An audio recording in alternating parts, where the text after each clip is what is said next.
मैं नहीं कुछ हो नहीं, कुछ आए न मोरा, ओ सरल जिया राख लियो सदना जन तोरा। गुरु प्यारी संगत जी, वाहिगुरु जी का खालसा, वाहिगुरु जी के फतेह।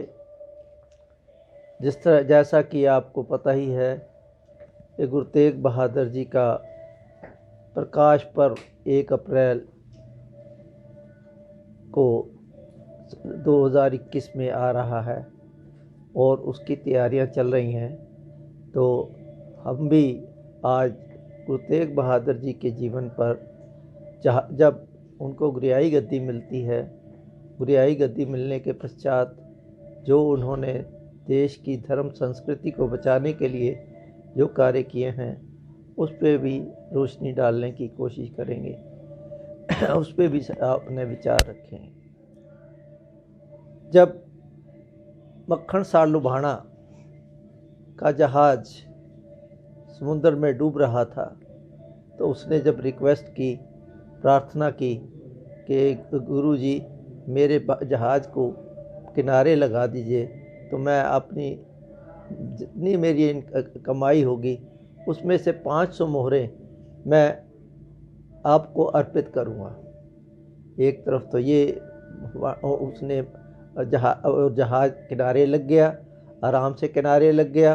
और जब मक्खन शाह लुभाणा ढूंढने निकला, पता लगा गुरु जी मिलने के लिए दिल्ली आया, तो तब तक गुरु हरकृष्ण जी जो 8वीं गद्दी पर बैठे थे वो अकाल चलाना कर चुके थे। वो 30 अप्रैल 1664 को ज्योति ज्योत समा गए थे। ज्योति ज्योत समाने से पश्चात उन्होंने ये ज्योति ज्योत समाने से पहले वो ये बोल गए थे, अगला गुरु बाबा बकाले। क्योंकि संगतों ने पूछा, जी हमें आगे किसके लड़ ला के जा रहे हो, किसके पल्ले हम किस गुरु को आगे जाएं? तो उन्होंने कहा कि अगला गुरु बाबा बकाले, बाबा बकाले। और उधर जब मक्खन शाह लुभाणा भी यहाँ पहुँचा तो मक्खन शाह लुभाणा के पहुँचने पर पता लगा कि गुरु जी ज्योति ज्योत समा गए हैं। तो बाबा बकाले पहुँचे मक्खन शाह लुभाणा। उन्होंने तब तक आपको, अब मैं थोड़ा और पीछे ले चलता हूँ। धीर मल जो गुरु हरगोबिंद जी का बेटा था, उसने जो पहली बीड़ जो गुरु अर्जुन देव जी ने जिसका प्रकाश जिसका करवाया था, वो बीड़ उसके पास थी। वो समझता था कि 8वें गुरु के बाद 9वां गुरु, जब उसको पता लग गया कि गुरु जी कह के चले गए हैं, गुरु हरकृष्ण जी कह के चले गए हैं 8वां गुरु बाबा बकाले, तो वो भी अपनी मंजी बना लगा के वहाँ बैठ गया। और उसने ये अपने आप को कहना शुरू किया कि अगला गुरु मैं ही हूँ, क्योंकि उसके पास गुरु ग्रंथ साहब जी की जो पहली प्रकाश भीड़ थी वो भी उसी के पास उस समय थी। परंतु इधर मक्खन शाह लुभाणा ने भी जब देखा कि अब 22 मंजियाँ लग गई थी, तब तक वो बाबा बकाले में इस पीरियड में 22 मंजियाँ लग गई थी।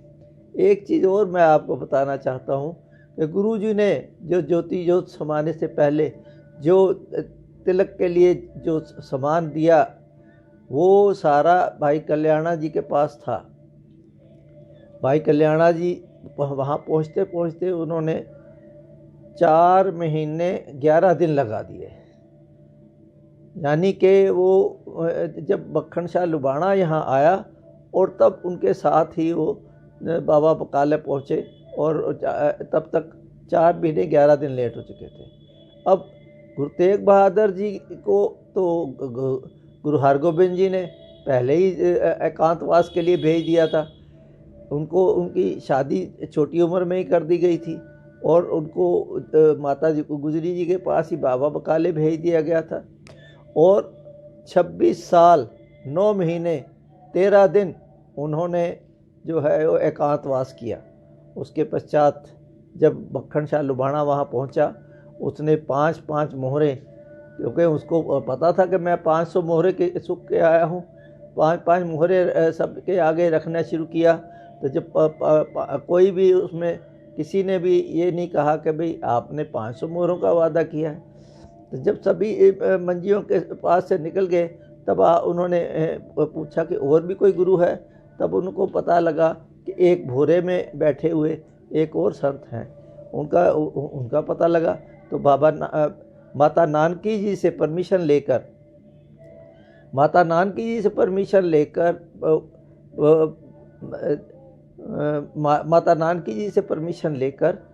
वो उनको मिलने के लिए गए।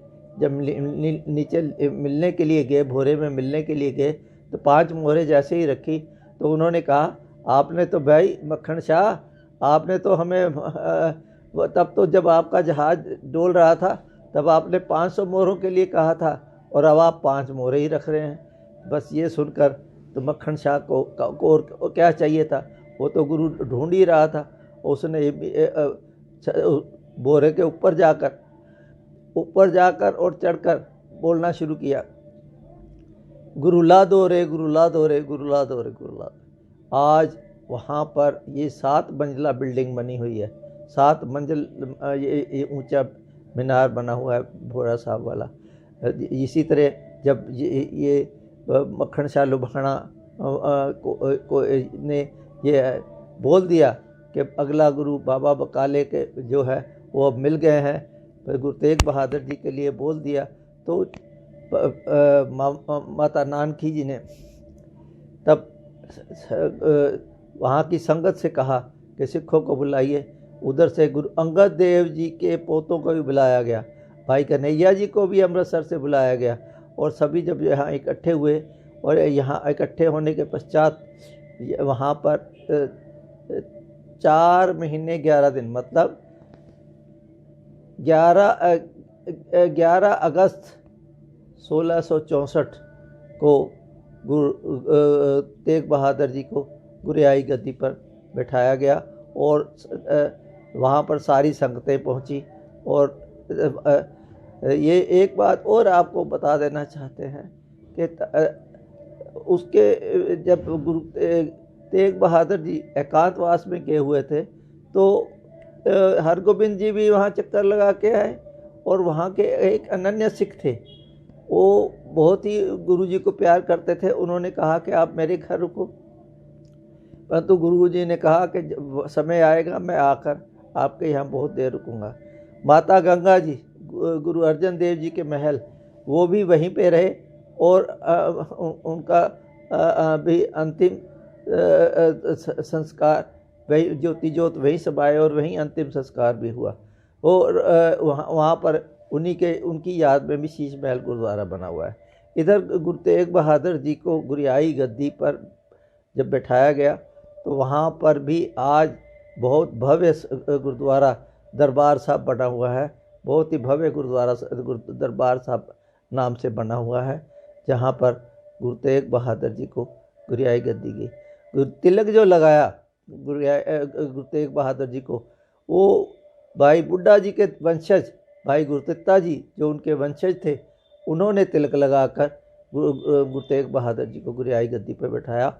इस तरीके से जब गुरियाई गद्दी पर बैठ गए, तो उसके पश्चात धीरमल ने अपनी पूरी कोशिश की कि ये इस चीज़ को कामयाब ना होने दे, और उसने बंदूक भी चलाई और गुरु तेग बहादुर जी के नज़दीक से होकर निकल गई।